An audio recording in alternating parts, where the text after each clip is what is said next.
नाज़रीन breaking news अवां खे ॾींदालू त मुल्तान में मौलाना फज़ल रहमान यूसुफ रज़ा गीलानी प्रेस कॉन्फ्रेंस कई आहे। मौलाना फज़ल रहमान जो चवणु आहे त मुल्तान जे कामयाब जलसे ते क़ौम खे मुबारकूं ॾियां थो। मुल्तान जी आवाम सिलेक्टेड खे रद्द करे छॾियो आहे। गीलानी साहिब जे पुटनि वॾियूं कुर्बानियूं ॾिनियूं आहिनि। हुकूमत जी रिट हाणे ख़त्म थी चुकी आहे। 8 दिसंबर ते इस्लामाबाद में PDM जो जलसो थींदो। असांजूं नज़रूं हाणे लाहौर जे जलसे ते खुतल आहिनि। ॿिए तरफ़ यूसुफ रज़ा गीलानी जो चवणु आहे त गिरफ़्तार कारकुननि जी भरपूर वकालत कंदुसि।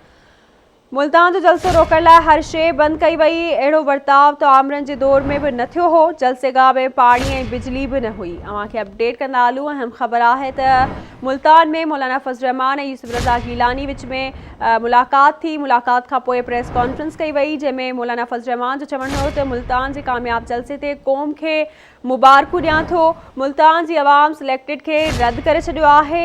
हुकूमत जी रिट हाणे ख़त्म थी चुकी आहे। 8 दिसंबर ते इस्लामाबाद में PDM जो इजलास थींदो। यूसुफ रज़ा गीलानी जो चवणु हो त जलसेगाह में पाणी ऐं बिजली बि न हुई। अहिड़ो वर्ताव त आमरनि जे दौर में बि न थियो हो।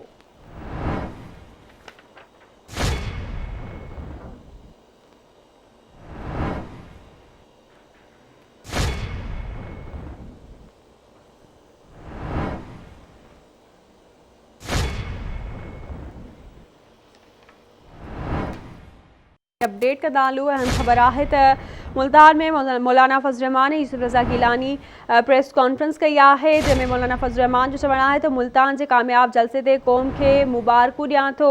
मुल्तान जी आवाम सिलेक्टेड खे रद्द करे छॾियो आहे। गीलानी साहिब जे पुटनि वॾियूं कुर्बानियूं ॾिनियूं आहिनि।